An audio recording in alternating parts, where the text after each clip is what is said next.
नमस्कार, हमारे छत्तीसगढ़ देख रहे हैं आप और मैं हूं आपके साथ सपना दीपक मंतेशिया। बुलेटिन का आगाज करेंगे। रायपुर दक्षिण विधानसभा में कांग्रेस प्रत्याशी आकाश शर्मा की हार के बाद पीसीसी चीफ दीपक बैज ने हार के बड़े अंतर को और मार्जिन को लेकर अपने प्रभारी और नेताओं से चर्चा करने की बात कही। उन्होंने कहा कि इसकी समीक्षा की जाएगी। इसे लेकर विधायक अजय चंद्राकर ने कांग्रेस पर तंज कसते हुए कहा, कांग्रेस पार्टी एक ही मामले में एकमत होती है और वो है गांधी परिवार की सेवा, गांधी परिवार की चाकरी और गांधी परिवार के निर्देश को मानना। इनका काम केवल लड़ना है, ये बने ही लड़ने के लिए हैं।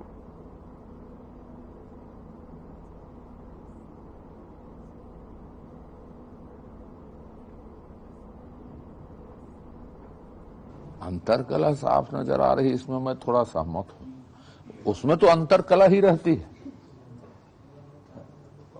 चुनाव से उसका कोई फर्क नहीं पड़ता है। कांग्रेस पार्टी एक ही मामले में एक मत होती है, वो है गांधी परिवार की सेवा, गांधी परिवार की चाकरी, गांधी परिवार के निर्देश को मानने में।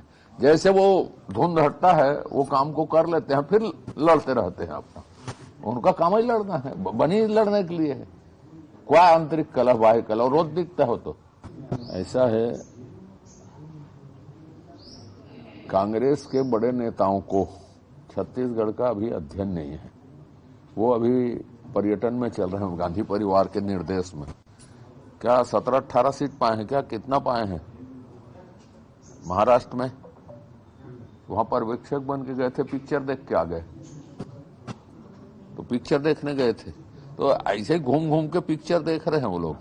कभी यूपी में जाकर पिक्चर देख लेते हैं, कभी छिन्न माता का दर्शन करने, क्या बोलते हैं इसको, झारखंड चल देते हैं। यही काम है। तो उनका जब बाहर है तो अध्ययन कहां से रहेगा तत्कालिक घटनाक्रमों का। इसलिए उनकी बातों में कोई गंभीरता नहीं।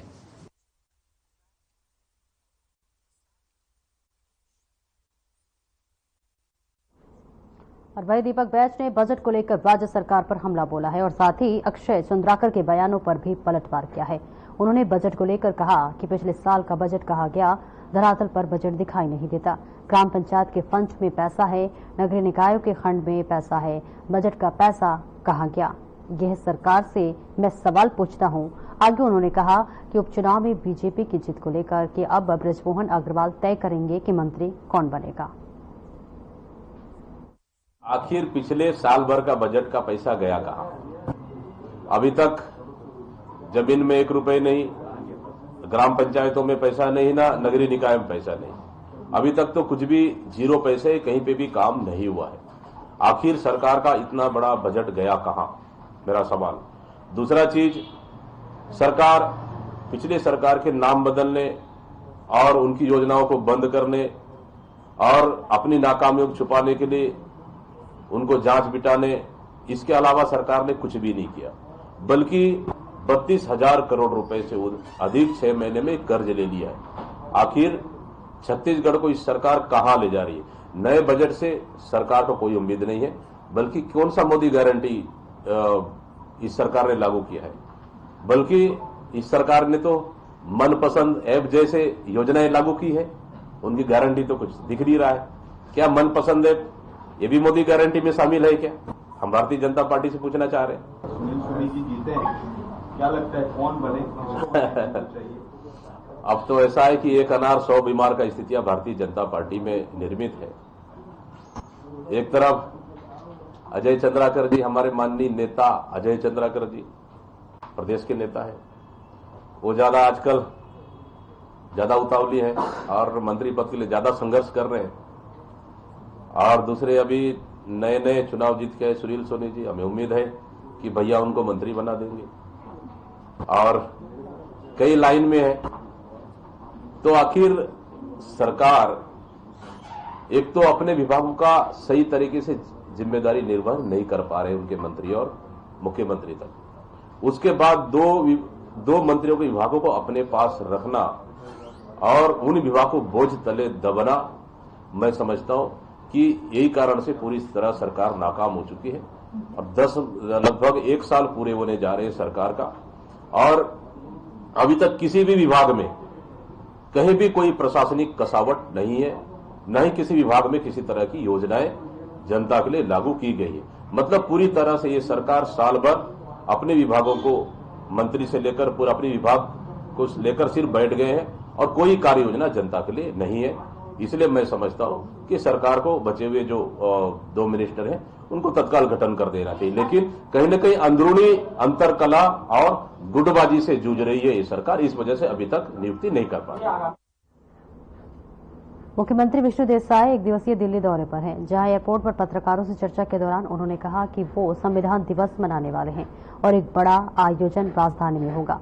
कांग्रेस पर हमला बोलते हुए उन्होंने कहा कि संविधान को संशोधित 50 सालों में कांग्रेस पार्टी ने कितनी बार किया है, उसे याद कीजिए।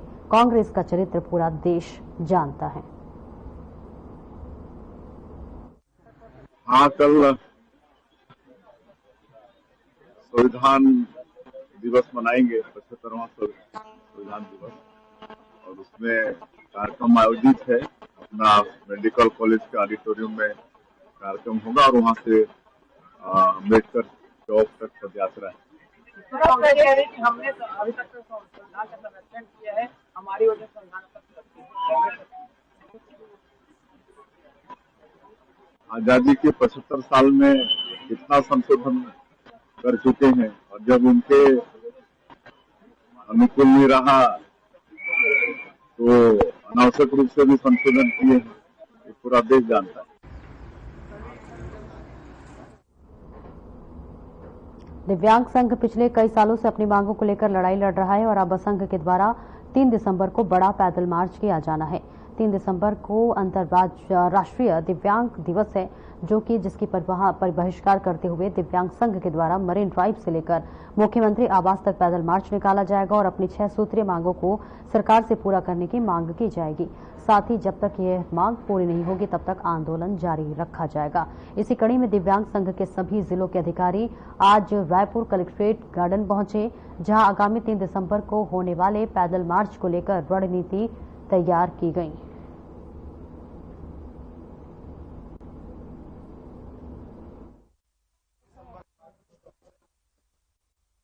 जो बनता है मेडिकल बोर्ड से ही बनता है, कहीं न कहीं वहाँ धांधली है।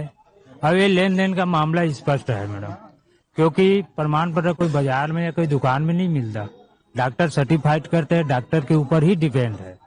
और कई जगह तो देखने को मिला था कि जो जायज में वो अगर 50% के लायक हैं, लेकिन उसको 40% दिया जाता। कहीं पर भी 50-80 के लायक है तो उनको 90 दिया जाता। तो कहीं न कहीं इसमें धांधली हुआ है। शासन को संघ के माध्यम से कई बार अवगत करा चुके हैं अपने अपने जिले में। संघ के माध्यम से एक बात कहना चाहूंगा कि सरकार क्यों हम लोगों के ऊपर वो दायित्व क्यों नहीं निभाते, और तो सभी लोग देते हैं ना। जैसे महतारी वंदन योजना में दिव्यांग महिला है, 18 से ऊपर हो गए वो तो महिला ही कहलाएंगे ना, तो उनको वंचित कर दिया गया है। इनके बारे में भी संघ के माध्यम से कई बार अवगत कराया। सारी मांगों को लेकर पूरे छत्तीसगढ़ के दिव्यांग साथीगण रायपुर आ चुके थे और सीएम तक कहीं न कहीं आवाज गया।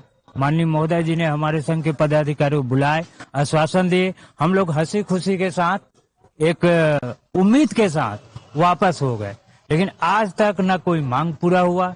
जबकि बाकी कई ऐसी योजना है जिसमें अनावश्यक रूप से शासन खर्चा कर रहे, जो खा सकते हैं, कमा सकते हैं, उनके लिए सरकार के पास पैसा है। अच्छी बात है, दो, 1000 नहीं 1 लाख दो, हमें कोई आपत्ति। लेकिन जो निःशक्त जन है, विकलांग है, दिव्यांग है, केवल नाम बदला है मैडम। कुछ दिन पूर्व विकलांग कहते थे, फिर निःशक्त जन हुआ, फिर दिव्यांग हुआ। नाम बदला है, सिस्टम नहीं बदला है आज भी। सरकार से मैं निवेदन करना चाहूंगा कि हमारी जो 6 मांगे पूरी करे, और तत्काल पूरा होगा तभी वहां से हटेंगे, नहीं तो आर पार की लड़ाई होना तय है। और इसकी तैयारी के लिए आज जितने भी हमारे जिले अध्यक्ष हैं, जिले के प्रमुख यहाँ पे प्लानिंग करने के लिए आए हैं। एक बात और कहना चाहूँ कि कई एक संस्था है, कई हमारे दिव्यांग साथी लोग जुड़े हैं। आपके माध्यम से मैं अपील करना चाहता हूं कि अपने अधिकार के लिए आप लोग 3 दिवस अंतर्राष्ट्रीय दिव्यांग दिवस में अपना उपस्थिति रायपुर में दे और अपने अधिकार की लड़ाई में सहयोग प्रदान करें। जय हिंद, जय भारत। मैं हेमंत साहू, जिला अध्यक्ष दिव्यांग संघ राजनांदगांव। संख्या में मैडम ऐसा है कि उनका तो आकलन का जो अभी हमें बहुमत मतलब रुझान मिल रहा है फोन के माध्यम से, पर्सनल बात से, और आज जो बैठक की जो रुझान मिला है, क्योंकि ये बैठक मेरे ख्याल से रायपुर में पहले बार हुआ है।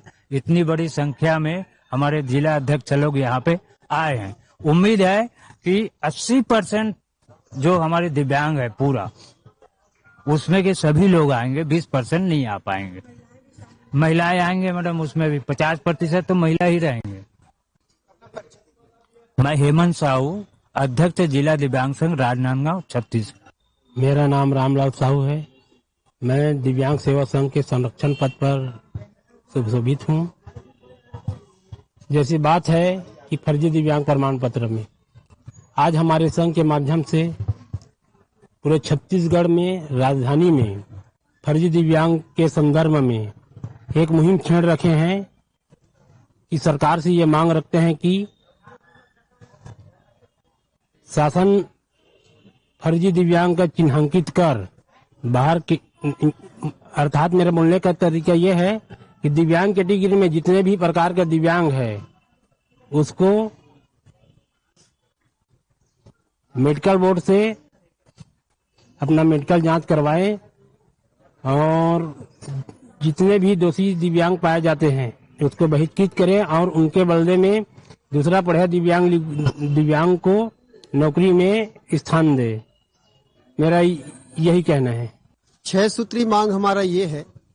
पहला तो मांग है जो वास्तविक दिव्यांग का हक छीन करके फर्जी सर्टिफिकेट बनवा करके अपना जो नौकरी कर रहे हैं, जैसे कि अवगत करा चुके हैं, एक बार और कराते हैं। डिप्टी कलेक्टर के पोस्ट लेकर के चपरासी तक के फर्जी नौकरी कर रहे हैं। उनके खिलाफ शासन प्रशासन से हमने गुहार लगाए हैं, पत्राचार सभी जगह हम किए हैं, लेकिन आज तक सिर्फ कागजी घोड़ा ही दौड़ाया गया है। ये पहला मांग है कि फर्जी दिव्यांगों के ऊपर कार्रवाई हो और उनको अगर गलत पाया जाता है कार्रवाई के समक्ष तो उनको बर्खास्त करें।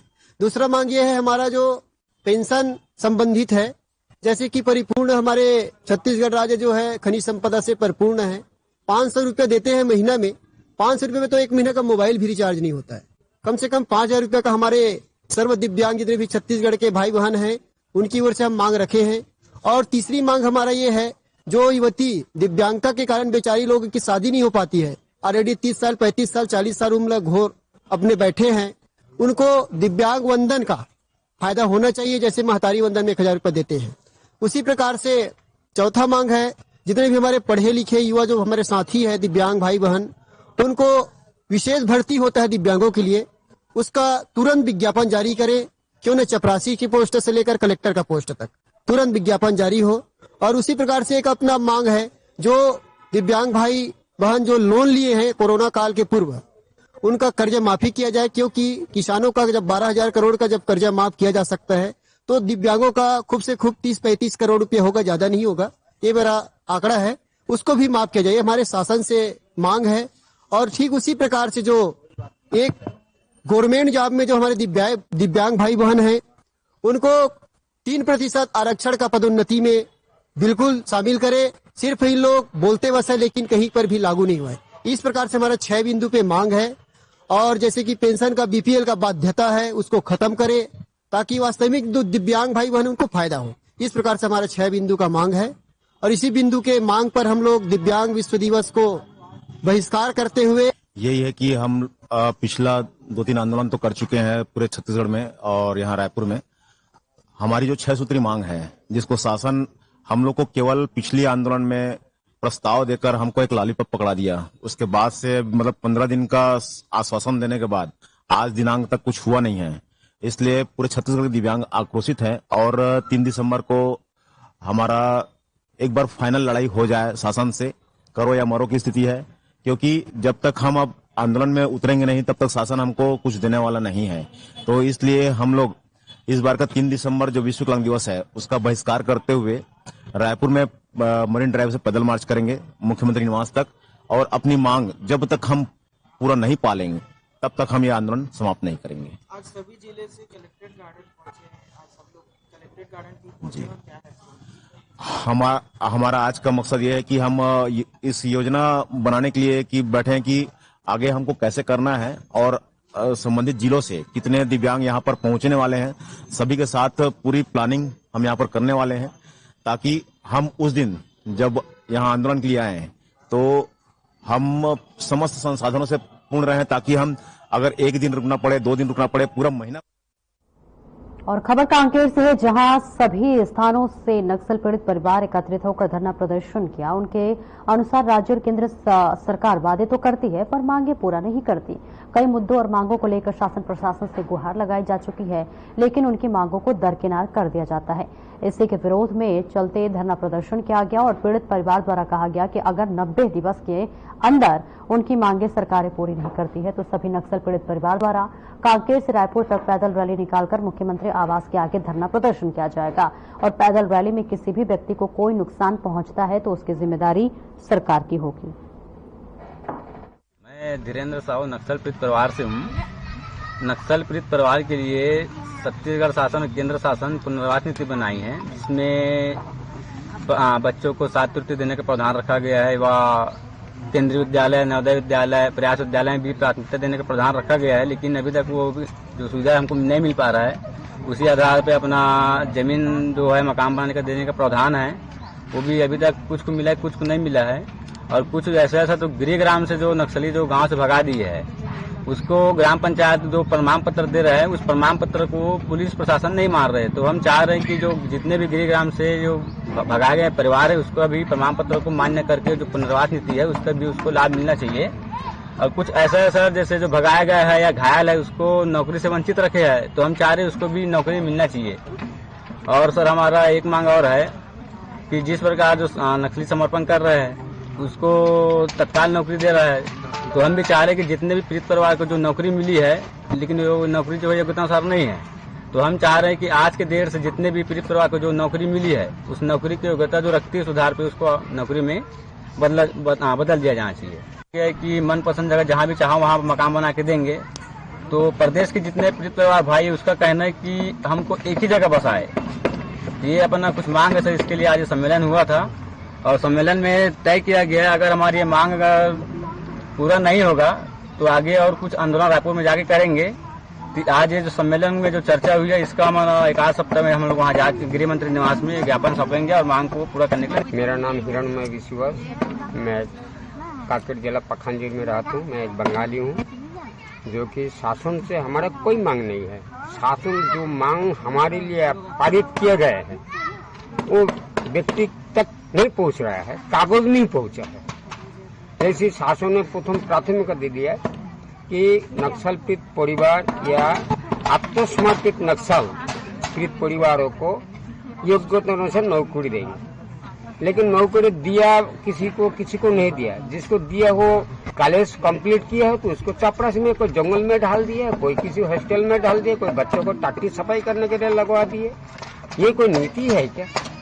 लिखा है योग्यता अनुसार काम देंगे, नहीं दिया। कोई लोगों को गोपनीय सैनिक में रखा गया, उसको पेट चलाने के लायक बना दिया, वो भी छीन लिया, उसको भी निकाल दिया। मैं विनती करूंगा, प्रार्थना कर रहा हूं कि उनको भी उसी काम में बहाल की जाए। विधवा महिलाओं से रक्षाबंधन कराए, खुशी की बात है। महिला लोग उनका बहन है और महिलाओं का दादा है, वो भाई है, वो खुद आकर देखे विधवा महिला की वर्तमान स्थिति क्या है और क्यों लोग रोड में दौड़ धूप कर रहे हैं, क्यों रो रही है। ये जो साहू जी ने बोला है नक्सल पीड़ित परिवार बच्चों को कॉलेज तक पढ़ाने के लिए मुआवजा शासन प्रशासन देंगे, उसको छात्रवृत्ति भी देंगे। आज तक हमारे परिवार में किसी को नहीं मिला। बहुत सारे लोगों को मतलब 100%। मैं कुलेश कुमार कुंजाम, ग्राम आमझर, थाना खल्लारी, तहसील नगरी, जिला धमतरी के हैं और हम लोग धमतरी जिला से लांग रखते हैं। हमारे यहाँ भी 28 से 30 परिवार नक्सल पीड़ित परिवार हैं, जिसमें हमें लगभग प्रायः सभी को नौकरी मिल चुका है योग्यता अनुसार, जैसे भी हो कर रहे हैं। लेकिन केंद्र एवं राज्य सरकार पुनर्वास नीति के तहत हमें आवास सुविधा नहीं हुआ है और ना ही हमारे बच्चों को अच्छे स्कूलों में दाखिला अभी तक के नहीं किए हैं। हम लोग तो 11-12 से पीड़ित परिवार हैं। कहीं जगह अच्छे से स्कूल में दाखिला करना चाहती हो, नहीं हो पाता। प्रमाण पत्र रहने से हमें। खबर रायपुर से, जहां आपराधिक गतिविधियां कम होने का नाम नहीं ले रही हैं। आए दिन अपराधों की संख्या में बढ़ोतरी देखने को मिल रही है। पिछले 1.5 महीने में आपराधिक गतिविधियों की संख्या बढ़ी है और महिलाओं के प्रति आपराधिक घटनाओं में भी बढ़ोतरी देखने को मिल रही है। कुछ ही दिन पहले गुड़ियारी थाना क्षेत्र अंतर्गत गैंग रेप का मामला सामने आया है। ताजा मामला टिकरापारा क्षेत्र का है, जहां 26 वर्ष की युवती के साथ जबरन घर में घुसकर दुष्कर्म किया गया। तो वहीं पुलिस ने अपराधी अभिषेक दुबे को गिरफ्तार कर लिया है और बीएनएस की धारा 64 और धारा 333 के तहत कार्रवाई कर रही है। थाना अंतर्गत आरोपी अभिषेक दुबे उम्र 34 वर्ष निवासी देवपुरी टिकरापारा के विरुद्ध एक प्रार्थिया ने यह रिपोर्ट लिखवाया था, जिसे पर से धारा 64 बीएनएस के तहत टिकरापारा अपराध भी दर्ज किया गया है। प्रकरण में आरोपी को गिरफ्तार कर लिया गया है। उसमें गौरेला पेंड्रा मरपाही जिले के तिपा नदी में बने पुल का निचला हिस्सा वेस्टवेयर पूरी तरह से क्षतिग्रस्त हो गया है, जिससे कि आवागमन करने वाले लोगों के ऊपर खतरा मंडराने लगा है। पुलिया के साइड शोल्डर में भी सुरक्षा की दृष्टि से रेलिंग नहीं लगाई गई है, जिससे आए दिन वाहन सवार लोगों की एक्सीडेंट और मवेशियों की पुलिया के ऊपर से नीचे गिरने की घटना बनी रहती है। तालाब यह है, माफ कीजिएगा, हालत यह है कि अगर समय रहते इसका मरम्मत कार्य नहीं किया गया तो आगमन बंद होने से लोगों को भारी परेशानियों का सामना करना पड़ेगा। दरअसल मेटका से मरपाही विधानसभा क्षेत्र की जोड़ने वाली PMGSY योजना के अंतर्गत बनी सड़क मार्ग है, जहां पे परिया गांव के तिपान नदी में बना ये पुलिया का निचला हिस्सा वेस्टवेयर पानी के तेज बहाव के कारण टूटकर क्षतिग्रस्त हो गया। क्या नाम है भाई? राजकुमार। कहाँ? मैं पिपरिया से। नहीं होती है। ये पुल का पूरा रोड का आधा हिस्सा टूट चुका है और आने जाने में लोगों को बहुत दिक्कत होता है। कई लोग का एक्सीडेंट भी हो चुका है। यहाँ कम से कम 2 से 3 साल पहले से ये स्थिति है, कोई ध्यान नहीं दे रहा इसमें। क्या स्थिति है? क्षतिग्रस्त है? क्या है पुलिया? क्या स्थिति है पुलिया का? बता तो रहा हूँ, पूरी तरह से टूट चुका है पुल। अगर जल्दी से जल्दी रिपेयर नहीं किया गया तो ये पुल आधा से ज्यादा बिखर जाएगा। अब ये गौरेला से मुख्य मार्ग है जो कि मरवाही रोड के लिए जाता है। एक ही पुल है ये, और ये इसी साल बारिश की वजह से टूट गया है और देख सकते हैं कि पूरा पुल धसक गया है और इसके बाद फिर आने जाने वाले को तकलीफ होगा भाई। रिपेयरिंग के लिए प्रशासन तो अभी तक कुछ नहीं देख के बस चले गए हैं, कर कुछ नहीं रहे हैं। और प्रदेश के उप मुख्यमंत्री विजय शर्मा के मुख्य अतिथि में जिला स्तरीय बस्तर ओलंपिक का भव्य समापन समारोह का आयोजन स्थानीय विकास नगर स्टेडियम में हुआ। तो वहीं उप मुख्यमंत्री शर्मा ने समापन समारोह को संबोधित करते हुए उप मुख्यमंत्री ने कहा कि राज्य शासन द्वारा बस्तर क्षेत्र के विकास के लिए प्रतिबद्धता के साथ कार्य कर रही है। मीडिया प्रतिनिधियों और जन प्रतिनिधियों के बीच रस्साकसी के मैच को देखने पहुंचे। साथ ही फरसगांव और माकड़ी विकास खंड की टीम के बीच आयोजित कबड्डी मैच और कराटे खेल के खिलाड़ियों से परिचय प्राप्त किया और मैच का आनंद लिया। आपको बता दें, तीरंदाजी मैच में पहुंचकर खिलाड़ियों का उत्साहवर्धन किया। समारोह में उन्होंने विजेता खिलाड़ियों को प्रमाण पत्र एवं मेडल प्रदान किया। इस मौके पर उन्होंने वॉलीबॉल मैदान के लिए 20 लाख रुपए देने की घोषणा की।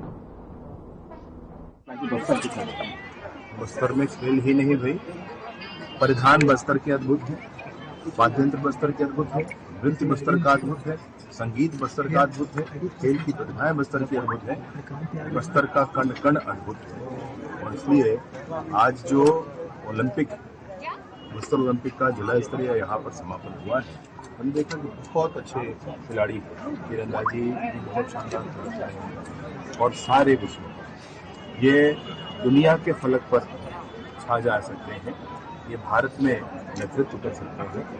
इनको अवसर मिलना चाहिए, इनको बंदूक की नोक पर रोकना नहीं चाहिए।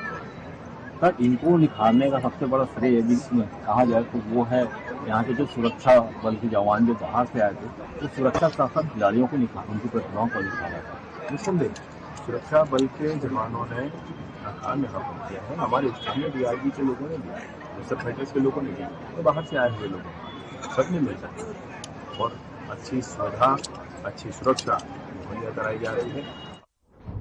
और कांकेर के बांदे तहसील के अंतर्गत सैकड़ों किसानों को अपनी फसल को लेकर चिंता सताने लगी है। वही कैरी फॉरवर्ड नहीं होने पर किसान धान नहीं बेच पाएंगे।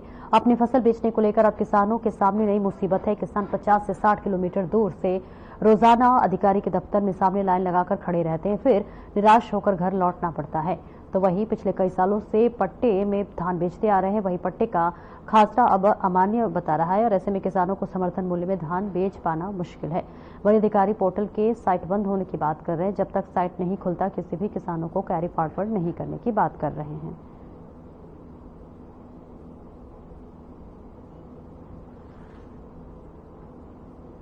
मंत्री लक्ष्मी रजवाड़े कार का एक्सीडेंट हो गया। आपको बता दें, राजपुर शंकरगढ़ मार्ग के गागर नदी के पास यह हादसा हुआ। मंत्री बिरसा मुंडा फुटबॉल प्रतियोगिता में शामिल होने कुसमा जा रही थी और कुसमी जाते वक्त इस दौरान महिला और बाल विकास और समाज कल्याण विभाग की मंत्री लक्ष्मी रजवाड़े की कार का एक्सीडेंट हो गया। जानकारी के मुताबिक मंत्री लक्ष्मी रजवाड़े खतरे से फिलहाल बाहर है।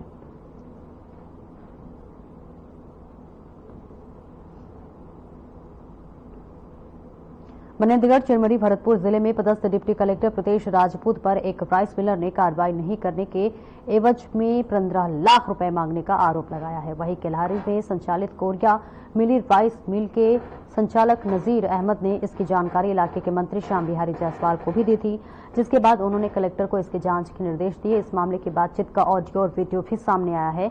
इस पर मंत्री श्याम बिहारी जायसवाल ने कहा कि उन तक शिकायत आने के बाद उन्होंने संज्ञान में लिया है। इस मामले में अपर कलेक्टर अनिल सिदार ने कहा कि डिप्टी कलेक्टर प्रदेश राजपूत से जवाब मांगा गया है। उनके द्वारा मेरे राइस मिल पहले भौतिक सत्यापन किया गया, जिसमें 100 कुंटल ज्यादा बताया गया। उसके बाद मेरे मिल को सील कर दिया गया। तो सील करके ताला चाबी उनके पास था पूरा। और फिर जब उनको खोला गया तो फिर उनका कहना है कि इसमें 1000 कुंटल कम है। उसके एवज में एडीएम साहब द्वारा मेरे से 15 लाख रुपए मांग किया गया। तो मांग करने के बाद क्या हुआ फिर उसमें आगे? मांग किया गया कि बोले अगर पेमेंट नहीं दोगे तो प्रदीप खम्परिया जी को जो भी कार्यवाही की गई थी उसी के ही जवाब के अनुक्रम में इनसे भी जवाब मांगा गया है। जो भी आएगी जानकारी उसके पश्चात जो भी कार्यवाही रहेगी, अभी कलेक्टर सर अवकाश पर है, उनके आने के पश्चात निराकरण की जो भी स्थिति रहेगी वो बन पाएगी। कुछ सर ऑडियो भी इसमें सामने आए हैं, कुछ जानकारी प्रशासन के पास तक? ऑडियो की जो जानकारी थी उसमें कहीं पर डिप्टी कलेक्टर का उस तरीके से वो नहीं आया है, बट जो भी नोटिस उनको दिया गया था प्रदीप खम्परिया। फिलहाल इस बुलेटिन में इतना ही। दीजिए इजाजत। नमस्कार।